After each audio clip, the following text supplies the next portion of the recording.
Chapter के साथ, जो कि हमारा चल रहा था लखनवी अंदाज। इससे पहले की क्लास में मैंने आपको जो समझाया थी, इसकी स्टोरी समझाई थी, कहानी समझाई थी।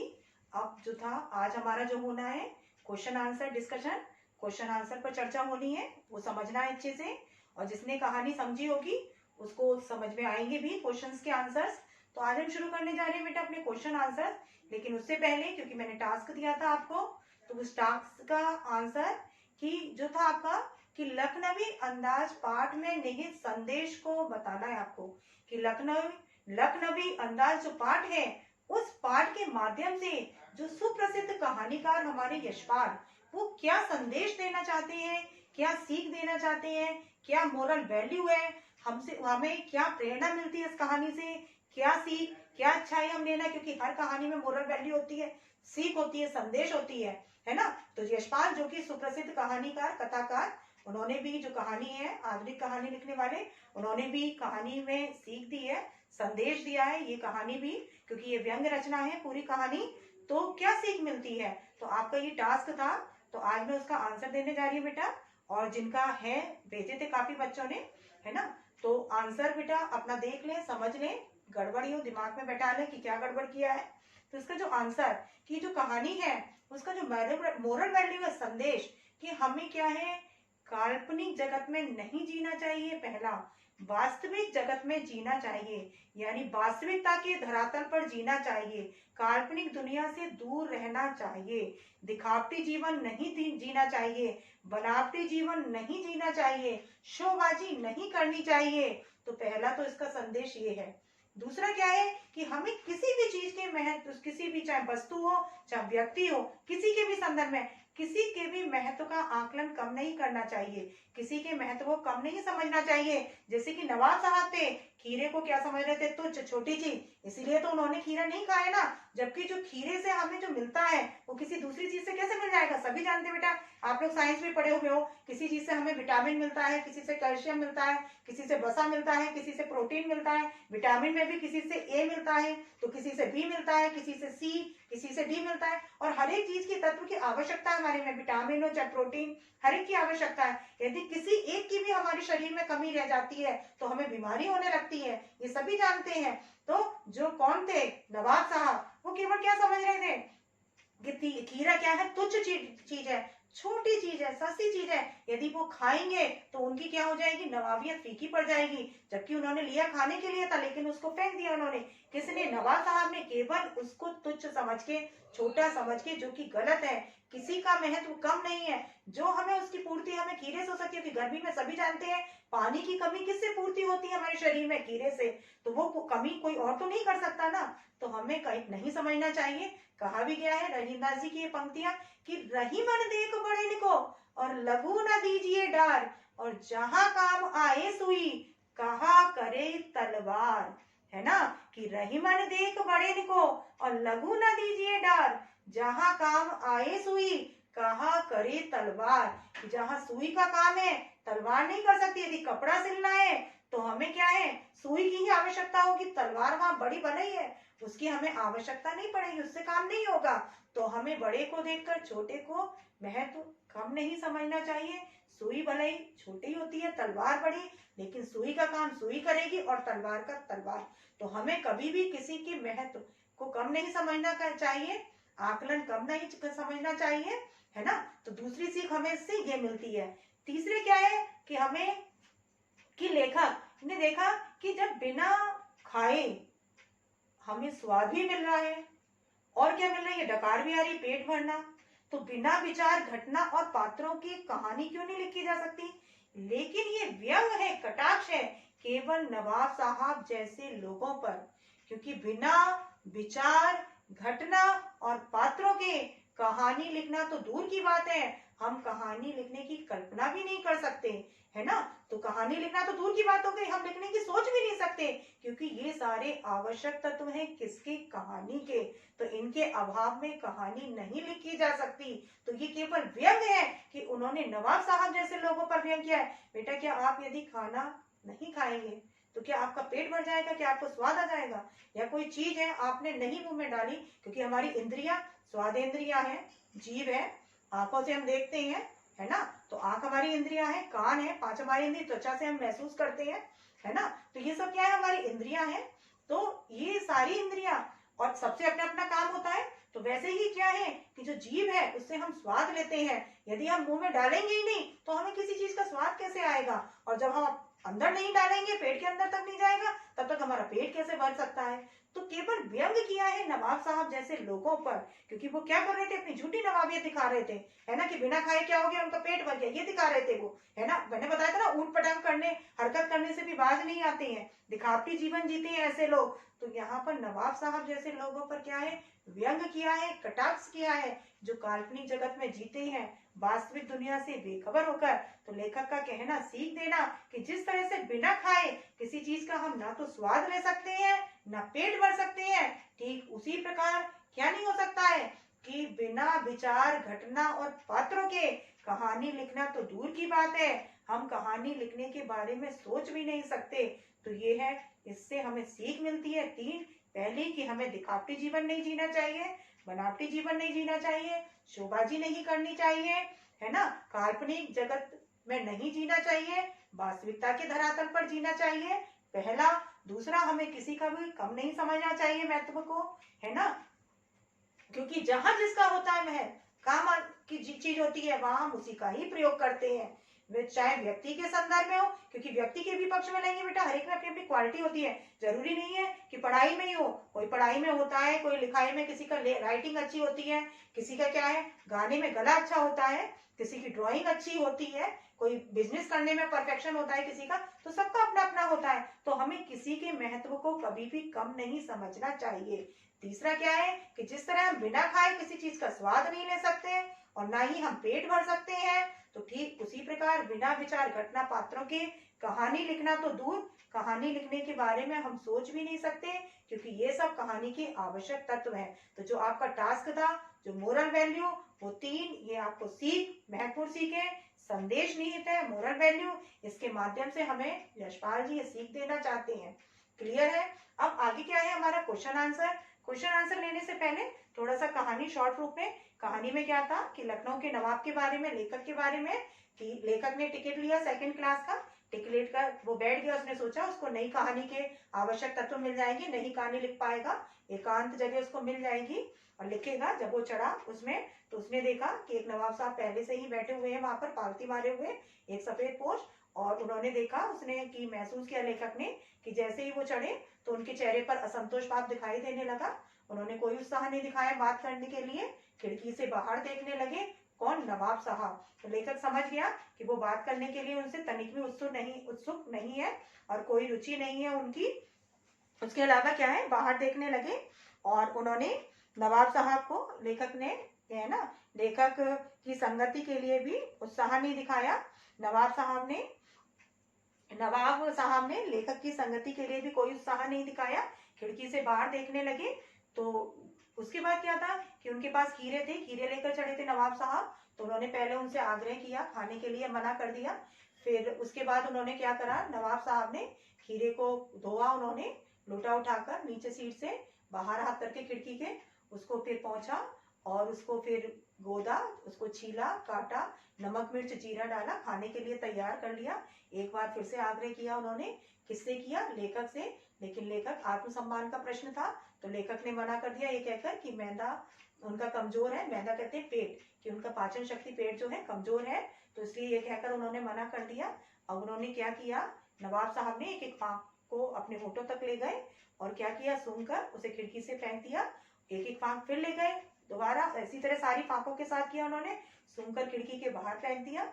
और क्या करा, उन्होंने डकार भी ली और ऐसा लगा जैसे उन्हें स्वाद आ गया हो, अंदर तक मिल गया हो।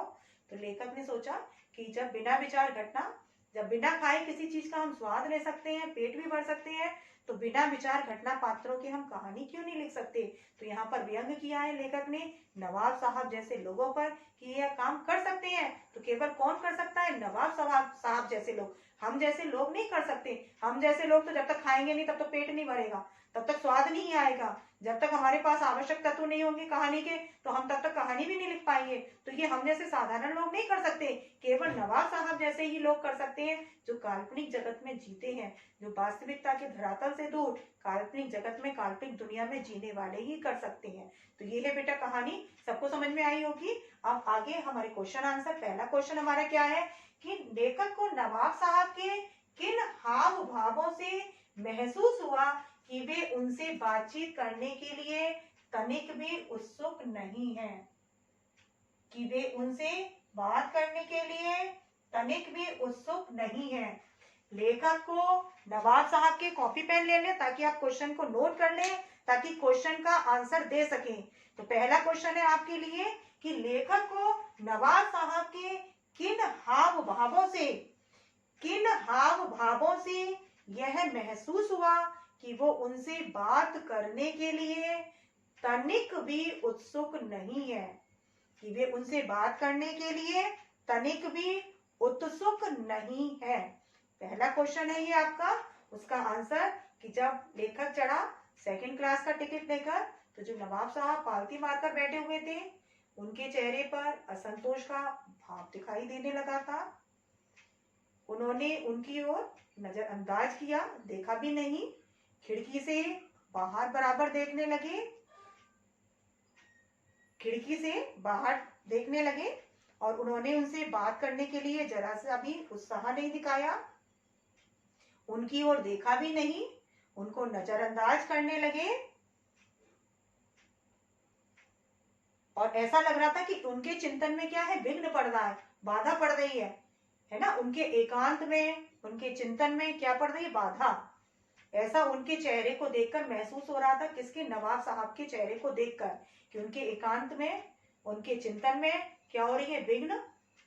तो इसलिए लेखक को लगा उनके हाव भावों को देखकर, ऐसे हाव भावों को देखकर, कि वो उनसे बात करने के लिए तनिक भी उत्सुक नहीं है। आसान सा है कि जब लेखक चढ़ा तो वो क्या करने लगे, खिड़की के बाहर देखने लगे, उनकी तरफ देखा भी नहीं, ना ही लेखक से उन्होंने बात की, है ना निगाह मिलाई, नजरअंदाज करने लगे कि जैसे उन्हें कोई मतलब ही नहीं है कौन चढ़ा है ना। और उसके अलावा उनके चेहरे पर असंतोष का भाव दिखाई देने लगा था। ऐसा लग रहा था कि उनके एकांत में विघ्न पड़ रहा है, उनके चिंतन में क्या है, विघ्न पड़ रहा है। तो ये सब देखा उन्होंने, किसके, नवाब साहब के चेहरे को देखा, तो उनको समझ में आ गया लेखक को कि वो उनसे बात करने के लिए तनिक भी उत्सुक नहीं है। तनिक कहती है जरा सा भी उत्सुक नहीं है। क्लियर। दूसरा है कि नवाब साहब ने बहुत ही यत्न से खीरा काटा, नमक मिर्च बुरका, अंततः सूंघ कर ही खिड़की के से बाहर फेंक दिया। उन्होंने ऐसा क्यों किया होगा, उनका ऐसा करना उनके कैसे स्वभाव की ओर इंगित करता है। फिर से क्वेश्चन सुन लें कि नवाब साहब ने बहुत ही यत्न से खीरा काटा, नवाब साहब ने बहुत ही यत्न से खीरा काटा,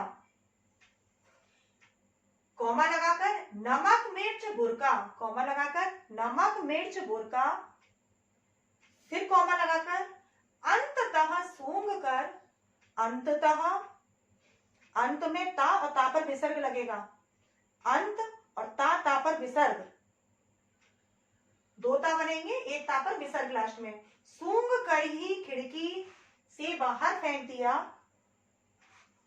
उन्होंने ऐसा क्यों किया होगा, उन्होंने ऐसा क्यों किया होगा, उनका ऐसा करना उनके कैसे स्वभाव को और इंगित करता है, उनका ऐसा करना उनके किस स्वभाव को इंगित करता है। तो उनका ऐसा करना उनकी झूठी नवाबियत को इंगित करता है, कि वो झूठी शान दिखाना चाह रहे थे, अपनी झूठी नवाबियत दिखाना चाह रहे थे कि वो नवाब हैं लखनऊ के, है ना, और झूठे सामंती रौब को दिखाने की कोशिश कर रहे थे। क्या कर रहे थे, झूठे सामंती रौब को दिखाने की कोशिश कर रहे थे। दोहरी जीवन जीने वाले थे,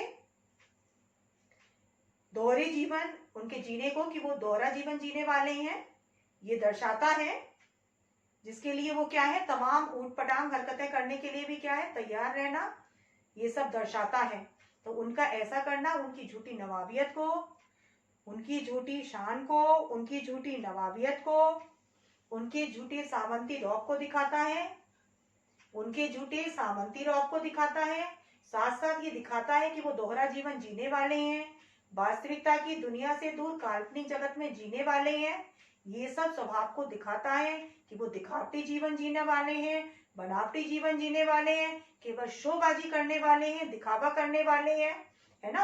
अपनी उनकी झूठी नवाबी या शान इसको दिखाना ये सब दर्शाता है। ऐसा करना उनका कि उन्होंने खीरा खाने के लिए तो लिया, लेकिन क्या किया, तैयारी भी की और अंततः क्या किया, उसको सूंघ कर फेंक दिया। तो क्या था, लिया तो खाने के लिए ही था ना, केवल क्या थी, अपनी नवाबियत दिखाने के लिए झूठी शान। यदि खीरा खाएंगे तो उनकी शान में क्या है, जो चार चांद लगा है वो चार चांद क्या है, नहीं लगेगा उनकी शान, है ना, फीकी पड़ जाएगी उनकी शान। तो उनकी शान फीकी पड़ जाएगी, ऐसा इंगित करता है। क्लियर। और ऐसे लोग क्या है बेटा, उपभोक्तावादी संस्कृति की ओर भी हमें ले जाता है ध्यान, कि उपभोक्तावादी संस्कृति को दर्शाता है। आगे नेक्स्ट क्वेश्चन, बिना विचार घटना और पात्रों की भी कहानी लिखी जा सकती है। यशपाल के इस विचार से आप कहां तक सहमत हैं? बिना विचार घटना और पात्रों के भी कहानी लिखी जा सकती है। यशपाल के इस विचार से आप कहां तक सहमत हैं? थर्ड क्वेश्चन, बिना विचार घटना और पात्रों की भी कहानी लिखी जा सकती है। यशपाल के इस विचार से आप कहां तक सहमत हैं? इसमें बेटा आपको दो पक्ष में देना होगा कि यशपाल उनका व्यंग है कि इस तरह की कहानी जो लिख सकते हैं वो कौन, नवाब साहब जैसे लोग, लिखी जा सकती है लेकिन किसके द्वारा, नवाब साहब जैसे लोगों के द्वारा, कि जो बिना खाए किसी चीज का स्वाद ले लें, पेट भी भर लें, तो वो बिना विचार घटना और पात्रों के भी कहानी लिख सकते हैं। हम जैसे साधारण लोग नहीं लिख सकते। हम जैसे साधारण लोग ना तो बिना खाए स्वाद ही ले सकते हैं और ना ही पेट भर सकते हैं। ठीक उसी प्रकार बिना विचार घटना और पात्रों के कहानी लिखना तो दूर की बात है, हम लोग कहानी लिखने के बारे में सोच भी नहीं सकते, क्योंकि ये सब आवश्यक तत्व हैं, अंग हैं। क्योंकि बेटा जब कहानी है, आप कहानी लिखने बैठेंगे तो कोई ना कोई घटना आपको चाहिए। अब वो घटना आपकी चाहे वास्तविक हो चाहे काल्पनिक हो, चाहे मिक्सचर हो। आपने देखा होगा ना कि वास्तविक भी होती है, काल्पनिक भी होती है। रोचक बनाने के लिए क्या वास्तविक है, उसमें काल्पनिकता भी हम कुछ काल्पनिक भी जोड़ देते हैं, कुछ मन से बना के भी कहानी रोचक बन जाए, लोग पढ़े सुने, है ना। तो क्या है कि सबसे पहले हमारे अंदर क्या आता है, विचार। विचार के बाद घटना। हम देखते हैं कौन सी घटना, वो वास्तविक है कि काल्पनिक है। कई बार दोनों तरह की होती है। जब घटना हो गई तो हमें पात्र भी चाहिए, पात्र है तो चरित्र चित्रण भी चाहिए, है ना। उनका चरित्र चित्रण भी होगा कि कोई होता है ना अच्छा नायक, और देखा है ना खलनायक, है ना, नायिका खलनायिका होते हैं ना, विलेन वगैरह भी, तो उसमें फिर पात्र भी होते हैं। अब ये अलग बात है बेटा कि किसी कहानी में पात्र कम हो या ज्यादा हो। अब जैसे इस कहानी में पात्र कम है, दो ही है, एक नवाब साहब है लेखक, लेकिन पात्र तो है ना, है ना। अब जैसे रामायण महाभारत, रामायण में थोड़े कम है तो महाभारत में बहुत अधिक है ना। तो क्या है बेटा कि पात्र होना, पात्र के बाद बेटा कथन होना, जिसे कहते हैं डायलॉग या संवाद, डायलॉग या संवाद। उसके बाद क्या होते हैं, प्राकृतिक दृश्य वगैरह भी होते हैं जो हम डालते हैं। तो ये सब क्या है, चरित्र चित्रण, और क्या है प्राकृतिक दृश्य, उसके अलावा क्या है कथोपकथन, जिसको हम कहते हैं डायलॉग संवाद। तो ये सब क्या है आवश्यक तत्व। यदि ये कहानी में नहीं होंगे तो कहानी क्या है, हो ही नहीं सकती, बन ही नहीं सकती। तो ये सब क्या है कहानी के आवश्यक तत्व, आवश्यक अंग। इनके बिना हम कहानी लिखने तो दूर की बात है, कहानी लिखने के बारे में सोच भी नहीं सकते। केवल ये जो काम कर सकते हैं वो कौन, नवाब साहब जैसे लोग। लेखक ने व्यंग किया है, इसमें कटाक्ष किया है नवाब साहब जैसे लोगों पर, कि जो बिना खाए किसी चीज का स्वाद ले ले, पेट भर ले, ऐसे लोग ही बिना विचार और घटना पात्रों की क्या कर सकते हैं, कहानी लिख सकते हैं। हम जैसे लोग नहीं लिख सकते, क्योंकि हम जैसे लोग ना तो बिना खाए किसी चीज का स्वाद ही ले सकते हैं, ना ही पेट भर सकते हैं। ठीक उसी प्रकार हम लोग बिना विचार घटना और पात्रों के कहानी नहीं लिख सकते, हम उसके बारे में सोच भी नहीं सकते। क्लियर है। क्योंकि ये सब तत्व हैं, कौन कौन से हैं, विचार है, घटना है, पात्र है, चरित्र चित्रण है, कथोपकथन है ना, जिसे डायलॉग कहते हो। उसके अलावा प्राकृतिक दृश्य, ये सब वातावरण, जलवायु वातावरण, ये सब क्या है कहानी के आवश्यक तत्व। क्लियर है। अब आगे नेक्स्ट है कि आप इस निबंध को और क्या नाम देना चाहेंगे। झूठी नवाबियत दे सकते हो, बनावटी जीवन शैली दे सकते हो, लखनऊ के नवाब की झूठी नवाबियत दे सकते हो। ये तो आपके आधार पर है, आप क्या देना चाहोगे। तो आप इस निबंध को और क्या नाम देना चाहोगे, क्या दे सकते हो, तो ये आपको अपने आधार पर बताना है। क्लियर। नेक्स्ट क्वेश्चन, इस पाठ में नवाब साहब द्वारा खीरे खाने की तैयारी का एक चित्र प्रस्तुत किया गया है। इस पूरी प्रक्रिया को अपने शब्दों में व्यक्त कीजिए। इससे पहले का क्वेश्चन ये था कि आप इस निबंध को और क्या नाम देना चाहेंगे, क्योंकि आप कॉपी पर भी नोट कर रहे होंगे कि फोर्थ क्वेश्चन आपका कि आप इस निबंध को और क्या नाम देना चाहेंगे। उसके बाद जो नेक्स्ट क्वेश्चन है आपका 5, वो है कि इस पाठ में नवाब साहब द्वारा खीरा खाने की तैयारी का एक चित्र प्रस्तुत किया गया है। कि इस पाठ में नवाब साहब द्वारा खीरा खाने की तैयारी का एक चित्र प्रस्तुत किया गया है। इस पूरी प्रक्रिया को अपने शब्दों में व्यक्त कीजिए। इस पूरी प्रक्रिया को अपने शब्दों में व्यक्त कीजिए। खाने की, खीरा खाने की तैयारी का चित्र है ना नवाब साहब का, कैसे खा रहे थे खीरा। सबसे पहले क्या किया था, खीरा को तौलिया से उन्होंने पहुंचा था, फिर खिड़की से बाहर ले गए, लोटा उठाया सीट से और बाहर हाथ करके उन्होंने क्या करा, लोटे से पानी से क्या किया, खिड़की से बाहर हाथ कर लिया और खीरे को बाहर खिड़की से करके उसे धोआ, फिर उसको तौलिया से पहुंचा, पहुंचने के बाद उसका सर काटा, सर काटने के बाद उसको गोदा, उसमें से झाग निकाला, उसका झाग निकालने के बाद उसको छीला, छीलने के बाद उसकी फांके बनाई, एक बड़े करीने से उसको तौलिए पे सजा दी, है ना। बड़े करीने से अच्छे तरीके से क्या करा, उसको सजा दी।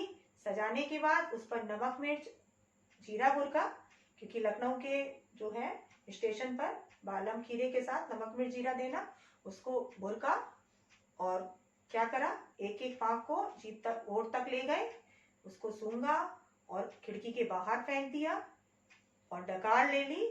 तो ये है पूरी प्रक्रिया। क्लियर है, समझ में आया। अब नेक्स्ट क्वेश्चन कि किन किन चीजों का रसास्वादन करने के लिए आप किस प्रकार की तैयारी करते हैं। किन किन चीजों का रसास्वादन, रसास्वादन कहते हैं खाने के लिए, कि किन किन चीजों का रसास्वादन करना यानी स्वाद लेने के लिए, खाने के लिए आप किस प्रकार की तैयारी करते हैं। कैसे तैयारी करते हैं, इसमें सबका अपना अपना है। कोई देखो मैगी बना लेता होगा बेटा, कोई चाय बना लेता है, कोई मटर पनीर है, कोई क्या है दाल मखनी है, कोई क्या है एग करी है, कुछ भी XYZ। तो आप जिस तरह से उसकी तैयारी करते हैं, उसको बनाते हैं, तो उसको ही आपको देना है कि किन किन चीजों का रसास्वादन करने के लिए आप तैयारी किस तरह से करते हैं, कैसे उसको बनाते हैं, किस तरह से तैयारी करते हैं, किस तरह से बनाते हैं। तो इसमें आप अपने हिसाब से ही आप लिख सकते हो। चाय मैगी तो हर कोई ही बना लेता है, ठीक है ना। तो इसमें आपको अपने अकॉर्डिंग लिखना है, अपने आधार पर लिखना है। तो ये बेटा अभी क्वेश्चन है।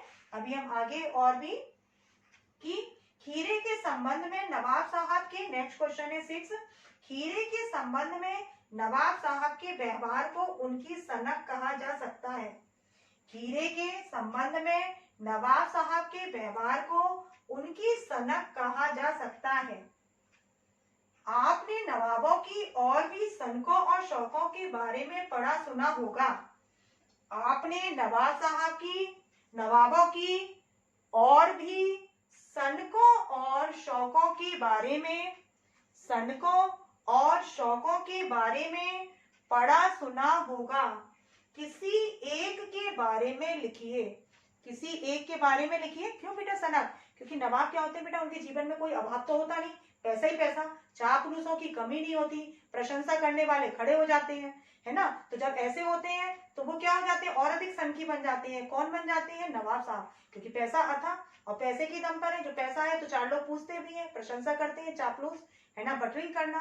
अब उससे वो क्या हो जाते हैं, और अधिक सनकी बन जाते हैं नवाब साहब जैसे लोग। तो उनकी सनक के बारे में बेटा, ये सनक आप अपने आधार पर दे सकते हो। किसी की बहुत ज्यादा हाथ धोने की होती है, किसी की बहुत ज्यादा पानी बहाने की होती है ना, बाथरूम में घुस गया, गाने की ही सनक है किसी की, है ना, किसी की हंसने की है, देख रहा है तो बस मुस्कुराता ही मुस्कुराता। ऐसा आपने महसूस किया होगा ना। किसी की बोलने की, बोलने पे आपने स्कूल में ही देखा होगा ना, कुछ बच्चे ऐसे होते हैं टीचर डांटता रहता है, क्यों, क्योंकि क्या बोलना ही बोलना बोलना। तो ये सब क्या है, सनके, है ना। और ये क्या होती है, नकारात्मक, इनसे कोई फायदा नहीं होता। ये जो संख्या होती है इस तरह की, उनसे जीवन में कोई लाभान्वित नहीं होते, हमें जीवन में कोई फायदा नहीं मिलता इस तरह की बेकार की संख्यों से। इसको बोलते हैं नकारात्मक सनक, यानी नेगेटिव सनक। और पॉजिटिव होती है वो होती है सकारात्मक, जिससे जीवन में हमें क्या मिलता है, फायदा।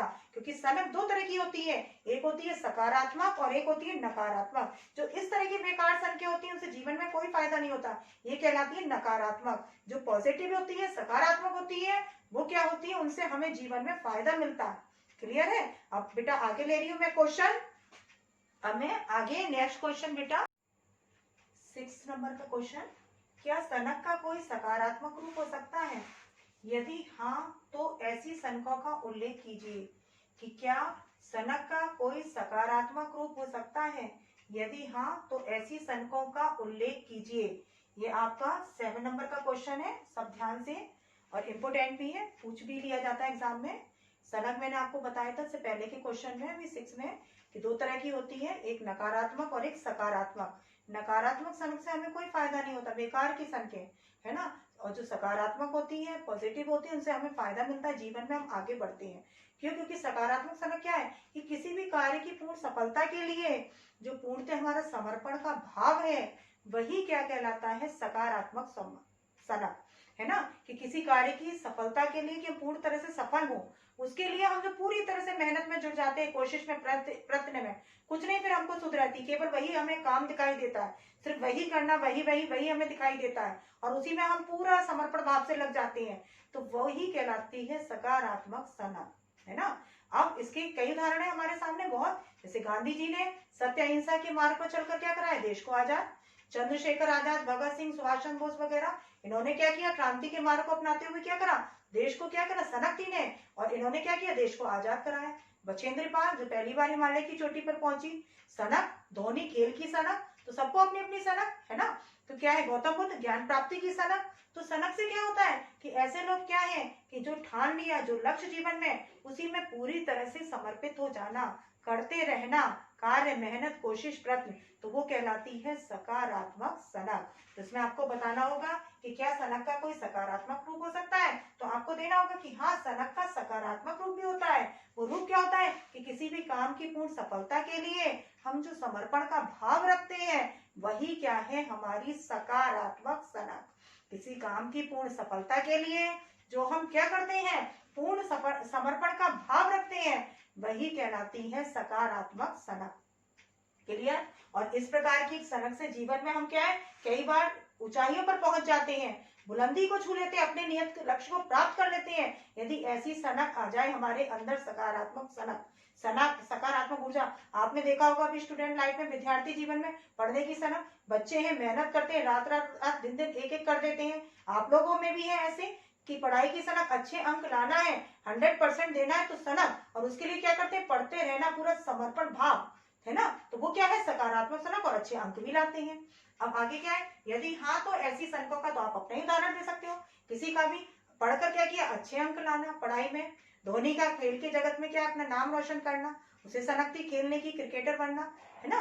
तो ये होती है सकारात्मक सनक। लेखक गाड़ी के किस डिब्बे में चढ़ गए और क्यों? लेखक गाड़ी के किस डिब्बे में चढ़े थे? सेकंड क्लास के डिब्बे में चढ़े थे। क्यों चढ़े थे? क्योंकि उन्हें कहानी के लिए एकांत जगह चाहिए थी, कहानी के तत्व चाहिए थे, प्राकृतिक दृश्य चाहिए थे। तो ये सोचकर उन्होंने सेकंड क्लास का टिकट लिया कि उनको ये सारी चीजें मिल जाएंगे, अपनी कहानी के आवश्यक तत्व मिल जाएंगे, प्राकृतिक दृश्य वगैरह मिल जाएंगे सब। उसके अलावा क्या है, उनको एकांत में चिंतन का समय मिल जाएगा, सोचने का, अपनी कहानी लिखने का। तो इसलिए लेखक क्या हुआ, डिब्बे के सेकंड क्लास में चढ़ा था, सेकंड क्लास के डिब्बे में। अब आगे, नवाब साहब खीरे को बाहर फेंककर गर्व से क्यों भर उठे? क्यों भर उठे थे नवाब साहब? खीरे को बाहर फेंककर नवाब साहब गर्व से क्यों पर? गर्व यानी घमंड, उनको क्या हो गया था, खीरा ले गए थे और ये दिखा रहे थे झूठी नवाबियत, झूठी शान, झूठी अपना रुतबा, सामंती, है ना। और क्या दिखा रहे थे, नवाबी, की उनका नवाबी रुतबा बढ़ गया है, ऐसा करने से उनकी शान बढ़ रही है कि वो नवाब हैं। तो खीरा कैसे खाएंगे? तो जब उन्होंने क्या किया, खीरे की एक एक पांव को होठ तक लेके खिड़की से बाहर फेंक दिया और क्या करा, झूठा दिखाने का कि उनको स्वाद भी आ गया, पेट भी भर गया, डकार, सिर्फ किस लिए, गर्व का अनुभव करने लगे। गर्व क्यों? क्योंकि उनको लग रहा था कि वो अपनी झूठी नवाबियत दिखा रहे हैं, है ना, और झूठा रुतबा दिखा रहे हैं, सामंती अपना दिखा रहे हैं, खानदानी रईसी दिखा रहे हैं, है ना, जो उनकी उच्च जीवन शैली को क्या करता है, प्रमाण है कि उनकी उच्च जीवन शैली का प्रमाण है। ऐसा करके वो कि वो उच्च जीवन जीते हैं, अच्छा जीवन जीते हैं, है ना, और खानदानी रईसी दिखाना चाहते हैं ऐसा करके, झूठी अपनी नवाबियत, झूठी शान। क्लियर। नेक्स्ट क्वेश्चन, लेखक ने नवाब साहब के बारे में क्या अनुमान लगाया। लेखक जब चढ़ा था उसने नवाब साहब को देखा और जब देख लिया पूरी तरह से, क्या अनुमान लगाया कि वो क्या है, उनके चेहरे पर असंतोष का भाव दिखाई दे रहा है, उनसे बात करना नहीं चाहते, उनके एकांत में, उनके चिंतन में विघ्न उपस्थित हो जाना, है ना, और वो उनसे उत्साही भी नहीं है बात करने के लिए तनिक भी, है ना। तो ये सारा उन्होंने देखा, महसूस किया, और उन्होंने खाने के लिए कीड़े खरीदे होंगे और मझले दर्जे के डिब्बे में सफर कर रहे हैं, तो उनको ये भी खराब लग रहा होगा कि लेखक का चढ़ना, उनका चढ़ना, कि उन्होंने लिया टिकट था मझले दर्जे का कि कोई उनको देख नहीं पाएगा, और खीरा भी उन्होंने समय काटने के लिए, खाने के लिए लिए होंगे कि कोई उनको देख नहीं पाएगा। लेकिन इसमें क्या हुआ, सारा उनका काम बिगड़ गया, किसका, नवाब साहब का। तो उन्होंने अनुमान लगा लिया, किसने, लेखक ने, कि उनके एकांत में, उनके चिंतन में, है ना, इसमें सब में क्या है, बाधा आना, तभी उनके चेहरे पर क्या दिखाई दे रहा था, असंतोष का भाव। तो क्या है, लेखक ने नवाब साहब के बारे में क्या अनुमान लगाया कि उन्होंने मझले दर्जे का टिकट लिया, ये सोच कर लिया होगा कि कोई उनको देख नहीं पाएगा नवाब साहब को, और उन्होंने खीरे भी इसीलिए ले होंगे खाने के से कि कोई उनको देख नहीं पाएगा खीरा खाते हुए, है ना, उनके चेहरे पर असंतोष का भाव था। इस कारण, किस कारण था, नवाब साहब के चेहरे पर उन्होंने कोई उत्साह भी नहीं दिखाया, बातचीत भी नहीं की, उनकी तरफ देखना भी नहीं चाहा, और खिड़की के बाहर देखने लगे थे। कौन करने लगे थे ऐसा, नवाब साहब। अब आगे नेक्स्ट जो है हमारा, ये तो क्वेश्चन है आज 10, कल मैं फिर लूंगी अपनी नेक्स्ट क्लास में, आगे क्वेश्चन कंटिन्यू करूंगी। सबको इतने क्वेश्चन समझ में आए होंगे, और यही मेरा, मैंने आपको बताया है बेटा, नोट्स है, इसको वीडियो को अच्छे से देखो, सुनो, समझो, और उसे कॉपी पर नोट करना, वर्क अपना कंप्लीट करते जाए ताकि आपका अभ्यास कार्य होता चला जाए।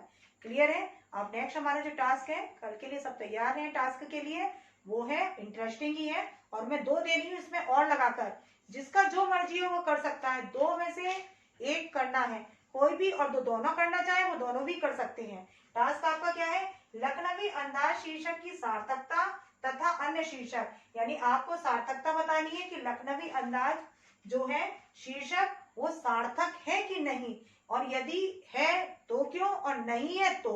अब तथा इसके अलावा आपको अन्य शीर्षक बताना है कि इस कहानी का कोई दूसरा शीर्षक भी हो सकता है, ये आपको बताना है, और जो हो सकता है उसको भी कारण के साथ। क्लियर।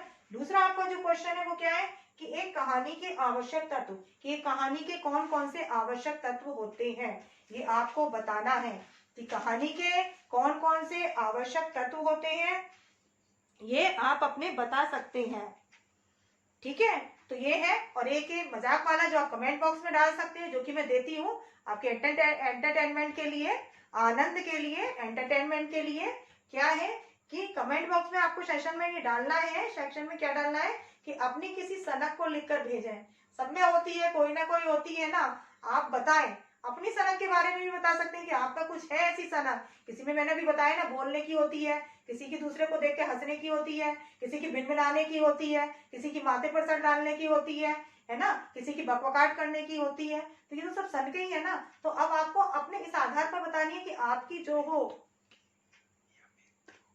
या अपने मित्रों की हो, लेकिन आपको अपनी ही बतानी है, इसमें मित्रों की नहीं, मित्रों की तो आप छांट छांट कर ले आओगे अच्छी अच्छी, इसमें कमेंट बॉक्स में आपको अपनी सनक के बारे में बताना है कि आप में क्या है सनक, ये आपको बताना है, क्योंकि मित्रों की तो आप जो नहीं भी होगी ना तो भी जोड़ तोड़ के आप बता दोगे, केवल आप अपने बारे में ही बताएंगे इसमें कमेंट बॉक्स में। क्लियर है। उसके अलावा 2 क्वेश्चन इसमें आपको चॉइस है टास्क में कि लखनवी अंदाज शीर्षक की सार्थकता तथा अन्य शीर्षक कि ये सार्थक है तो क्यों है, ये जो नाम पड़ा हुआ है लखनवी अंदाज सही है, पाठ का नाम टाइटल सही है, यदि है तो क्यों, नहीं है तो, और आप क्या दे सकते हो दूसरा नाम, तो ये है कारण के साथ। ये कहानी के आवश्यक तत्व कौन से होते हैं, कौन से हैं तत्व में, वो मैंने सारे आपको बताए भी है, थोड़ा सा ध्यान देंगे, वीडियो देखेंगे क्योंकि सबके आंसर इसी वीडियो में है, ठीक है ना। जो मैंने समझाया है आंसर भी सबके टास्क वास्क के सबके इसी में है, तो उसके लिए आपको थोड़ी कोशिश करनी होगी और अपना क्या देना होगा आपको कि आपको अपनी सनक भी बतानी होगी कमेंट बॉक्स में। तो इसी के साथ बेटा आपको क्लास पसंद नहीं आई होगी, देखना और प्रैक्टिस करना। क्लियर? ओके।